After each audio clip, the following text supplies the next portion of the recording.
My humble obeisances, all glories to Srila Prabhupada and Guru Maharaj. All glories to Guru and Gaurang. So, I have no qualification to speak on this subject matter of Srimad Bhagavatam, which is very high standards for me. But whatever I speak is just by the mercy of Guru Maharaj and Srila Prabhupada and other senior Vaishnavas who spoke on this subject matter. And I seek blessings of all the Vaishnavas, their Guru Maharaj, Srila Prabhupada, and our deity Shri Nitai Gaur Chandra Bhagavan, so that I can speak something which is beneficial to everyone and also can bring some transformation in me. So with that, we'll start reciting prayers.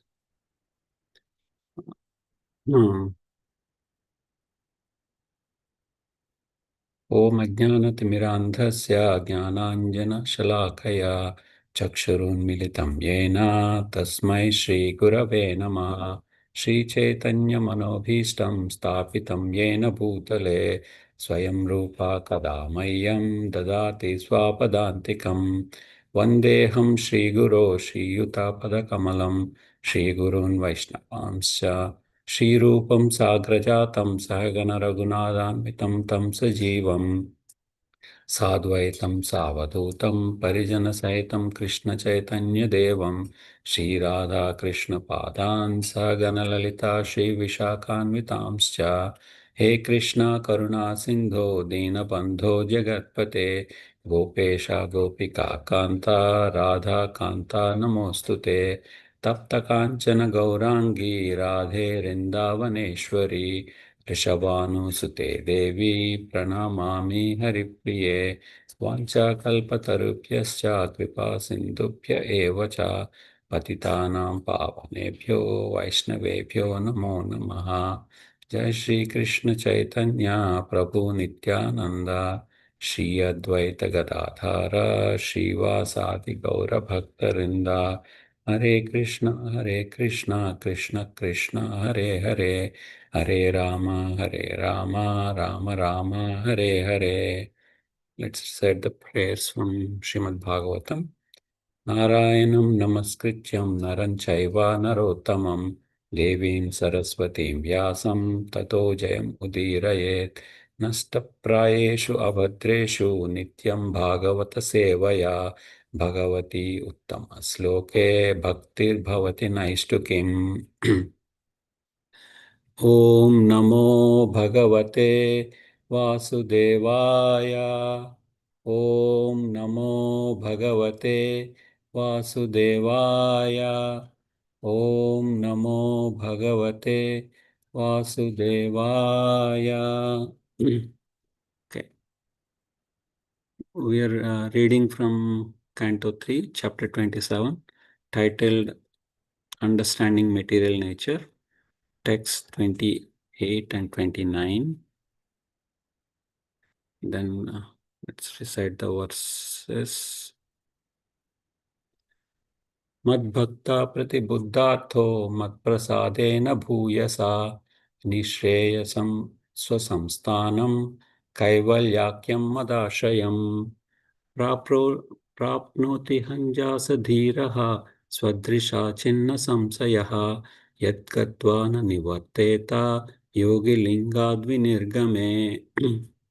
Synonyms: Madbhakta, my devotee; Pratibuddha, Pratibuddhataha, self-realized; Madprasadena, by my causeless mercy; Bhuyasa, unlimited; Nishreyasam, the ultimate perfectional goal; Swasamsthanam, his abode; Kaivalyakyam, called Kaivalya; Matashrayam, under my protection; Prapnoti, attains; Iha, in this life; Anjasa, truly; Dhiraha, steady; Swadrisha, by knowledge of self; Chinna Samsayaha, freed from doubts; Yat, to that abode; Gatva, having gone; Na, never; Nivarteta, comes back; yogi, the mystic devotee, linga, from the subtle and gross material bodies, vinirgame, after departing, vinirgame, after departing. Translation: my devotee actually becomes self-realized by my unlimited causeless mercy, and thus, when freed from all doubts, he steadily progresses towards his destined abode, which is directly under the protection of my spiritual energy of unadulterated bliss. That is the ultimate perfectional goal of the living entity.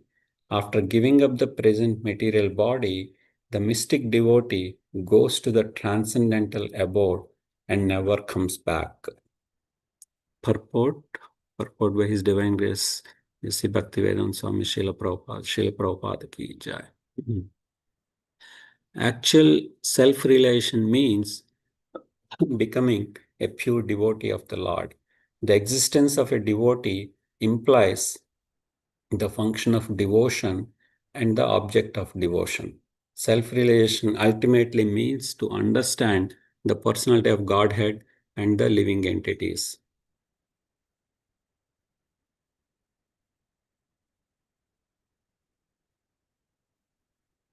To know the individual self and the reciprocal exchanges of loving service between the Supreme Personality of Godhead and the living entity is self-realization. This cannot be attained by impersonalists or other transcendentalists. They cannot understand the science of devotional service. Devotional service is revealed to the pure devotee by the unlimited causeless mercy of the Lord. This is especially spoken of here by the Lord. Mat prasadena, by my grace, by my special grace. This is also confirmed in Bhagavad Gita. Only those who engage in devotional service with love and faith receive the necessary intelligence from the Supreme Personality of Godhead, so that gradually and progressively they can advance to the abode of the Personality of Godhead. Nishreyasa means the ultimate destination. Swasamsthana indicates that the impersonalists have no particular place to stay. The impersonalists sacrifice their individuality so that the living spark can merge into the impersonal effulgence emanating from the transcendental body of the Lord. But the devotee has a specific abode. The planets rest in the sunshine, but the sunshine itself has no particular resting place. When one reaches a particular planet, then he has a resting place. The spiritual sky, which is known as Kaivalya, is simply blissful light on all sides, and it is under the protection of the Supreme Personality of Godhead. As stated in Bhagavad Gita, 14 chapter 27th verse, Brahmano hi pratistaham.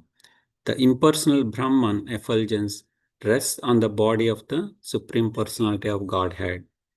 In other words, the bodily effulgence of the Supreme Personality of Godhead is Kaivalya or impersonal Brahman.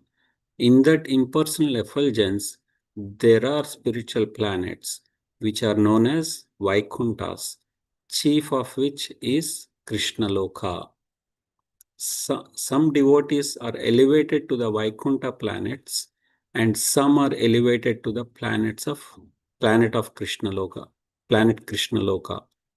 According to the desire of the particular devotee, he is offered a particular abode, which is known as Swasamsthana, his desired destination. By the grace of the Lord, the self-realized devotee engaged in devotional service understands his destination even while in the material body. He therefore performs his devotional activities steadily without doubting. After quitting his material body, he at once reaches the destination for which he has prepared himself. After reaching that abode, he never comes back to this material world. The words lingad vinirgame, which are used here, means after being freed from the two kinds of material bodies, subtle and gross.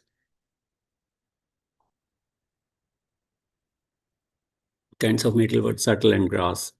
The subtle body is made of mind, intelligence, false ego, and contaminated consciousness, and the gross body is made of five elements: earth, water, fire, air, and ether. When one is transferred to the spiritual world, he gives up both the subtle and gross bodies of this material world. He enters the spiritual sky in his pure spiritual body and is stationed in one of the spiritual planets. Although the impersonalists also reach that spiritual sky after giving up the subtle and gross material bodies, they are not placed in the spiritual planets. As they desire, they are allowed to merge in the spiritual effulgence emanating from the transcendental body of the Lord. The word Swasamsthanam is also very significant. As a living entity prepares himself, so he attains his abode. The impersonal Brahman effulgence is offered to the impersonalists, but those who want to associate with the Supreme Personality of Godhead in his transcendental form as Narayana in the Vaikunthas or with Krishna in Krishna Loka go to those abodes wherefrom they never return. Okay. So for the last uh, 3-4 chapters, we are reading about Kapila Muni and Devahuti and Kardama Muni. So I think in chapter 24, Kapila Muni instructed Kardama Muni wanted to renounce the family life and do the renouncement from the family life. So that time, Lord Kapila instructs Kardama Muni, accepts Kardama Muni's request, and also he instructs him to see the Lord always in his heart, and also he confirms to Kardama Muni that, or affirms to Kardama Muni that he'll also instruct his mother Devahuti, and then she'll don't get fear of her, and then she will also follow and attain the perfection of life, which is so. In the next chapter, where near Bindu Sarovar, Kapil Kapil Muni starts instructing his mother Devahuti, and Mother Devahuti poses many questions, and first thing she requests Kardama Muni to dispel her illusion of aham ameti, like basically the bodily attachment, and these attachments are causing many disturbances to her. So and in the last chapter 26 and in this chapter, Kapila Muni is explaining Devahuti, the Sankhya Yoga process, the creation, and all the different elements and all. And we are in the last section where so ones who understands the Sankhya philosophy, what how one can attain the liberation process. So if I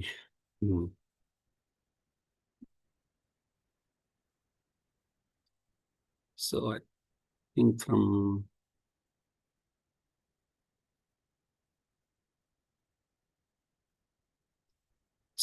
here, actually, I think that's where the influence of material nature cannot harm an enlightened soul even though he engages in material activities, because he knows the truth of Absolute and his mind is fixed on the Supreme Personality of Godhead. From text 26, uh, couple they were explaining that after doing so many penances and all the things, like one gets to that self-realized state, and in that state, even one performs the material activities, still, since they know the absolute truth, they're not attached to the activities. So, and 27th verse, so they're saying, when a person does engage in devotional service and self-relation for many, many years and births, he becomes completely reluctant to enjoy any of the material planets, even up to the highest planet, which is known as Brahmaloka. He becomes fully developed in consciousness. So they're saying that self-realized. And in the next text, this is the text what we're discussing today, where couple they're saying, my devotees actually become self-realized by my unlimited causeless mercy, and thus, when freed from all doubts, he steadily progresses towards his desired abode, which is directly under the protection of my spiritual energy of unadulterated bliss. That is the ultimate perfectional goal of the living entity. After giving up the present material body, the mystic devotee goes to the transcendental abode and never comes back. So, saying after all the self-realization, devotee would detach himself from the material enjoyment or entanglement, and with that stage, so by the mercy of Lord, so he would attain one of the abodes which are mentioned, like Vaikuntha Lokas or Krishna Loka, which is so.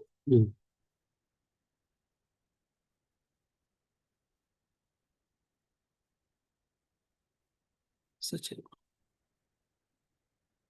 So the same thing, like if we see, like even in Bhagavad Gita and many verses, Krishna confirms the same message. The devotees would attain his abode, and whoever attains his abode, he'll never comes back.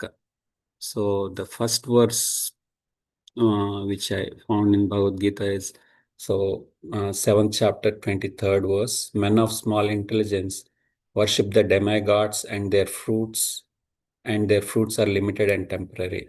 Those who worship the demigods go to the planets of demigods, but my devotees ultimately reach my supreme planet. And the next one is the 9th chapter, 25th verse. Those who worship the demigods will take birth among the demigods. Those who worship the ancestors go to the ancestors. Those who worship ghosts and spirits will take birth among such beings. And those who worship me will live with me. And then this ninth chapter, 34th verse. Engage your mind always in thinking of me, become my devotee, offer obeisances to me and worship me.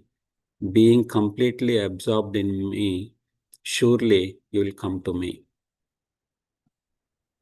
And the 18th chapter, 56th verse, here it's saying, like, though engaged in all kinds of activities, my pure devotee under my protection reaches the eternal and imperishable abode of my grace.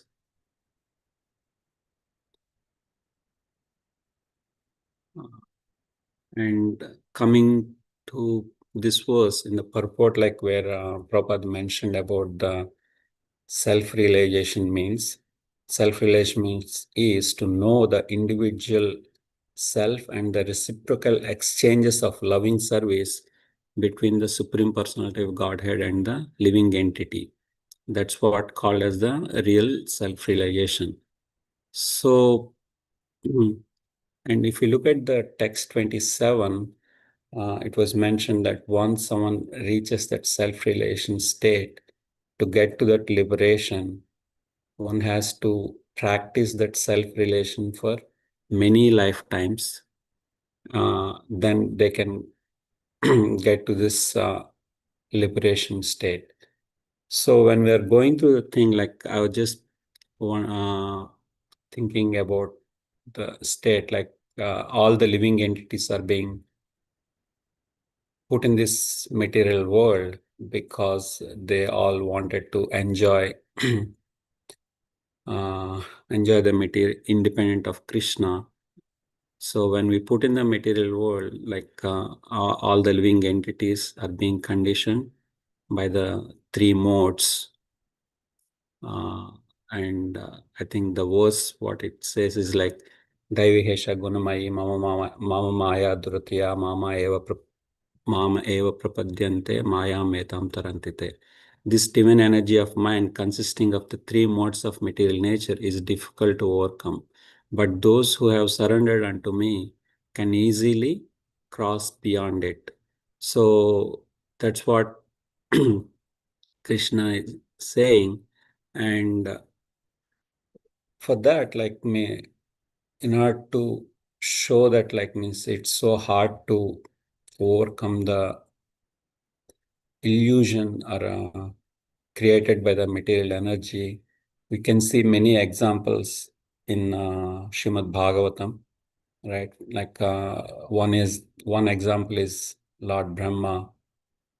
He was disillusioned by seeing Krishna having a meal with his friends, sharing food with everyone, and he thought like he cannot be Lord himself, and Lord cannot act in such a way, right? So then he hides all the cowherdmen and calf, hides them for a year, but still, like Krishna manifests them, and he was like means manifested all of his friends, and then cows and calves and there. So then Brahma got illusioned for the same thing. So that's because if you see, like I think before Krishna's appearance uh, on planet Earth, all the demigods along with Brahma goes to Lord Vishnu and they praise to him because of all the bad things happening on planet Earth. And then Lord Vishnu confirms that he'll take birth. But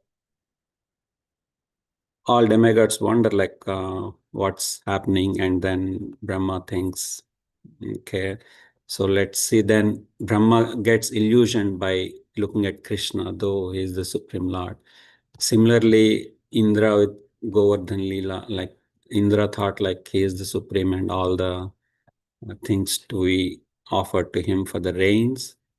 But when Krishna diverted for the Govardhan Puja, so he got angered and then he tries to uh, destroy the whole village. Uh, so if we look at like Brahma and Indra, like we can say kind of pride, like means they felt themselves to be and kind of related to ego.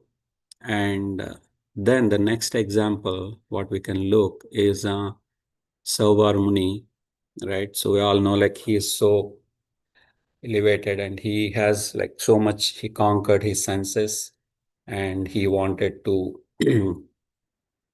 like he was doing meditation underwater, right, in Jamuna. And then he saw like two fishes being together and he got agitated and then he wanted to have his desires fulfilled.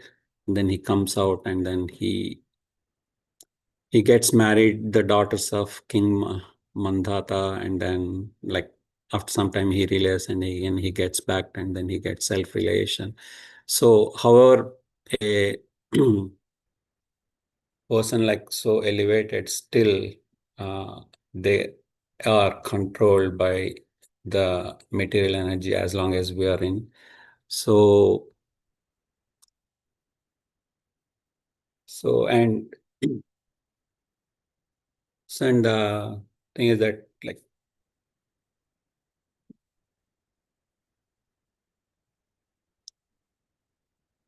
so material energy's duty is to make sure like all devotees, or whoever it is, like the living entities who came into the world, are fully surrendered to Krishna before they get to him. So material energy will be keep posing so many uh, tests or things to keep us, make sure that we are surrendered before we uh, get to get to those Vaikuntha planets. I was just thinking in that same uh, similar lines, like as just an analogy.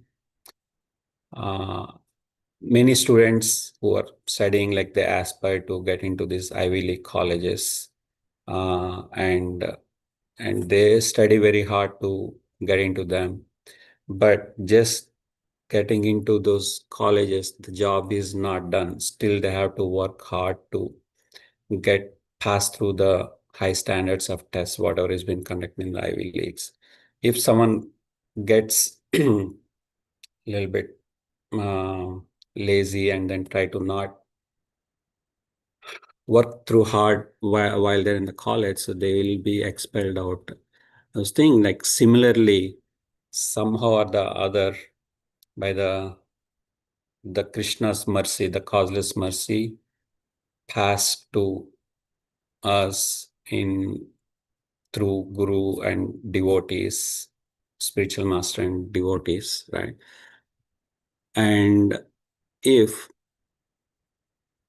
the mercy we got, but if I'm not working harder to stay in that Krishna consciousness and be following the rules and regulations and the practice, sadhana, and all, we will slowly start not feeling that causeless mercy which has been given to us. We won't be experiencing it. So, so in order to have that, basically, it's not experiencing.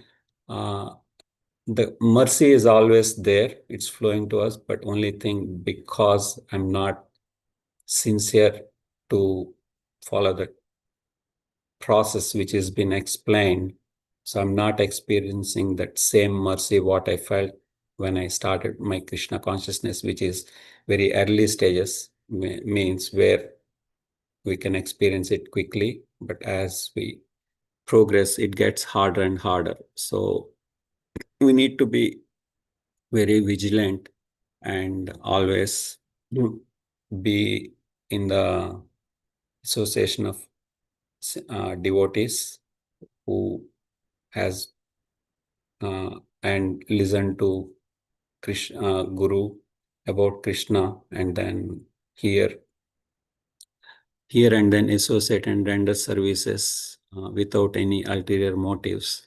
So we would be able to keep maintaining that same. We can experience that causeless mercy. So just to end, like in this chapter, like Kapil Muni is explaining all the Sankhya Yoga, how we can use, like, understand all this philosophy, and then one can get self-realized and then get to the liberation stage to get to one of the Vaikuntha planets or Krishna Loka as per one's desire to serve the Lord. But I think once this chapter ends, when we get into the next chapter, Lord Kapila is going to explain in detail the devotional service, which is an easier process to uh, attain that similar goal, Lord Krishna or Krishna Loka. So with that, I'll conclude. Please forgive me if I misspoke anything because of my limited knowledge.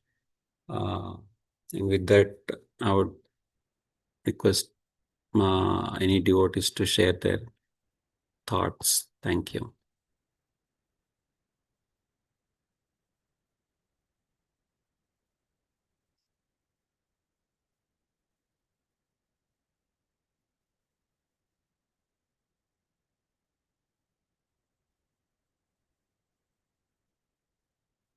Okay, Hare Krishna devotees, thank you. Wish you all happy Krishna conscious day. Vancha kalpatarubhyascha kripa sindhubhyev cha patitanam pavanebhyo vaishnavebhyo namo namaha.